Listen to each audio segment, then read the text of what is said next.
This is a basic timeline of what started this endless war in the Middle East without taking sides.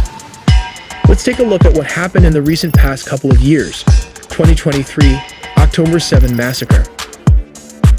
Hamas, the Iran-backed group controlling Gaza, launched a surprise attack on over 20 Israeli communities.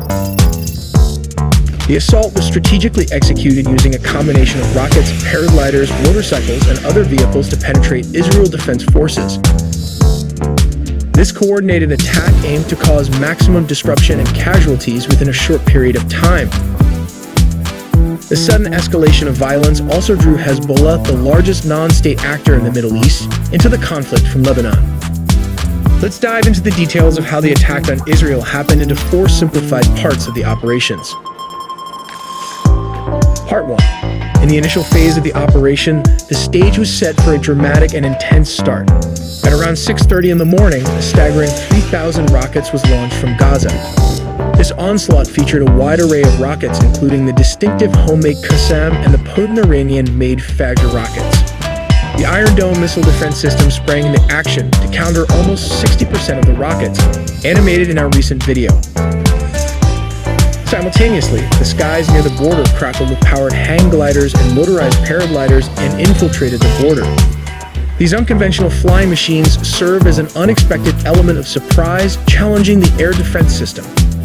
After the fighters aboard the hang gliders landed, they secured the surrounding terrain, enabling an elite commando unit to subsequently breach the fortified electronic and cement wall constructed by Israel.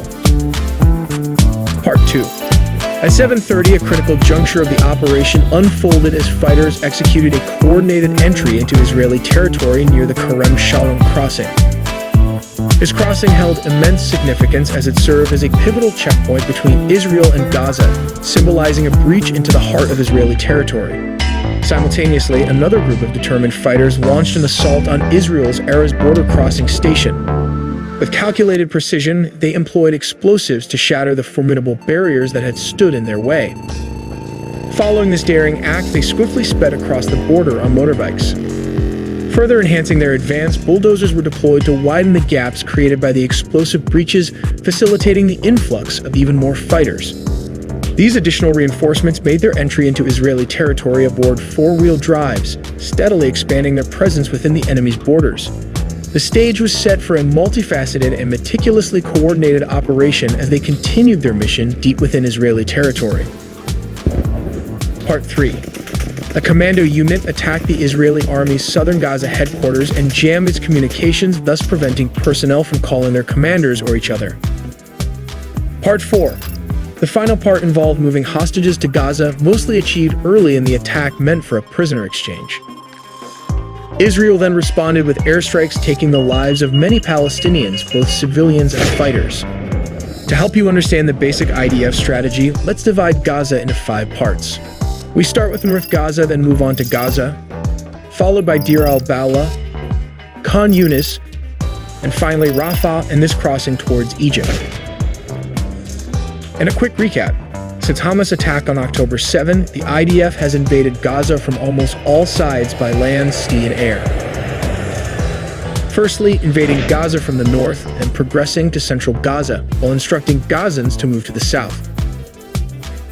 There are various crossings that the IDF controls, mainly the Kerem Shalom, and Hamas controls Rafah. This is probably one of the last major crossings the IDF wants to clear and control, since the rockets were fired from Rafah at its soldiers near the Kerem Shalom crossing. But now here is the catch. Remember, IDF instruction to move to the south. Gazans are now instructed to move to humanitarian zones towards the north. This war not only brought Hezbollah, but also the Houthis militants, and this is how they managed to control the blockades on this part of the strait as a show of support for the Palestinian people. Ships from around the world traversed this strategic route, but the Houthis militants have exploited this waterway to attack shipping vessels. Now let's examine different scenarios of how they execute these attacks. Scenario 1. If a ship is within 80 kilometers or 40 miles from land, which is the desired range, there is a possibility of the missile they would use to attack ships. A Soviet-era P-21 with solid booster and liquid fuel anti-ship missile, produced during the Cold War, is employed for the attacking mission. When launched, the first stage booster fires off for 2 to 3 seconds, after which the second stage takes off. It searches for a target using analog radar. When locked and ready, it can destroy a ship using a hollow-shaped charge warhead. This has the potential to either destroy or sink a cargo ship if it hits at the right angle. This involves the use of a Soviet-era missile that was re-engineered by the Iranians, converting it into an anti-ship missile. The converted SA-2 missile can be launched from within 45 kilometers or 28 miles from the target. Take, for example, the U.S. destroyers sailing through the Red Sea. The Houthis forces fired 3 anti-ship ballistic missiles capable of traveling at a speed of Mach 3.5, along with 2 land attack cruise missiles in the southern Red Sea over a 10-hour period that commenced at approximately 6:30 in the morning on December 26. These actions create a psychological impact and disrupt trade routes. Fortunately, the U.S. destroyer's defense system kicks in and successfully destroys the incoming threats. As a result, there was no damage to ships in the area and no injuries were reported. Iran for the first time started attacking Israel. Part 1. Israel launched an attack on the Iranian Damascus embassy in Syria, taking out a couple of Iranian generals. Part 2. Then Iran responded with an attack of around 170 drones launched from Iran towards Israel. An hour later, UAVs were joined by over 30 cruise missiles capable of reaching Israel in just over an hour. Finally, over 120 ballistic missiles, which take just between 10 and 15 minutes to arrive, were launched from Iran. At the same time, drone attacks were launched by the Houthis in Yemen and Iranian-backed militias in Iraq, while Hezbollah fired missiles at Israeli positions in the Golan Heights. Let's explain why they are launched at different time intervals, as these drones usually have a speed of around 114 miles per hour, which translates to approximately 185 kilometers per hour. In comparison, a cruise missile has a speed of around 500 miles per hour, which is about 800 kilometers per hour. A ballistic missile, on the other hand, has a speed of around 3,836 miles per hour, translating to approximately 6,174 kilometers per hour. That is exceptionally fast, and as a result, will catch up swiftly. So in summary, when the drones reach the designated target, the cruise missiles and the ballistic missile will eventually strike their targets at almost the same time. 2024, July 27. The Druze rocket attacks. Although Hezbollah and Israel have regularly exchanged fire since last October, the July 27 rocket attack on the Majal Shams football field in the occupied Golan Heights proved to be a pivotal point in the months-old war on Gaza. This attack was carried out with the Falak rocket. The Falak is a 333mm diameter rocket. It weighs 255 kilograms and carries a warhead containing around 53 kilograms of explosives. However, it has only a 10 kilometers range, which translates to around 6 miles, which explains why it landed near the occupied Golan Heights. When it lands, it can create a huge explosion with an effective blast radius of around 100 feet. 2024, July 30, the Beirut precision assassination attack. At around 8 p.m., the Israeli military strikes southern Beirut to target a senior Hezbollah commander in retaliation for the attack on the soccer field in Druze. A guided weapon just like this one, the spice bomb, probably dropped from a fighter jet. It can use both inertial guidance or military-grade GPS for target designation. To make it more precise and accurate, it uses IR Seeker for scene matchmaking over the required target to acquire. Just a reminder, it does not have thrusters. It does this by using free fall gravity and guides the bomb through the tail section fins towards the target.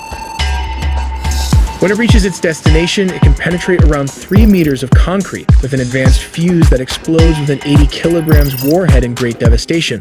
This created a chain reactions of assassinations, starting from Ismail Haniyeh, the political leader of Hamas. He was assassinated by an explosive device covertly smuggled into the Tehran guest house where he was staying. This account is according to 7 Middle Eastern officials, including 2 Iranians and an American official.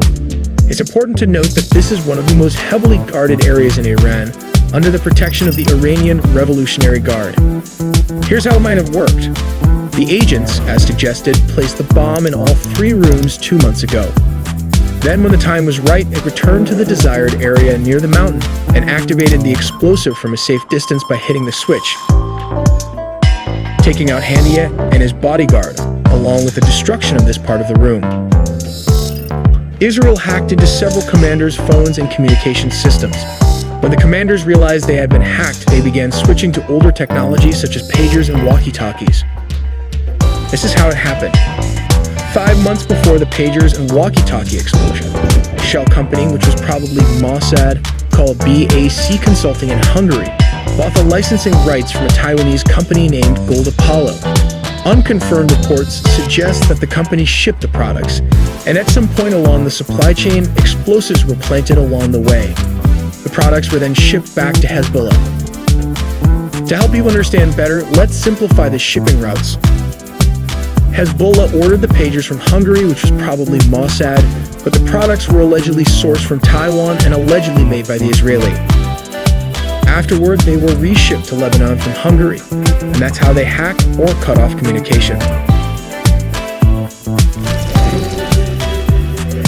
In my Legoland, I would ride on a dragon and the breath would melt the clouds. On September 20, 2024, Hezbollah commander Ibrahim from Taiwan and allegedly made by the Israeli.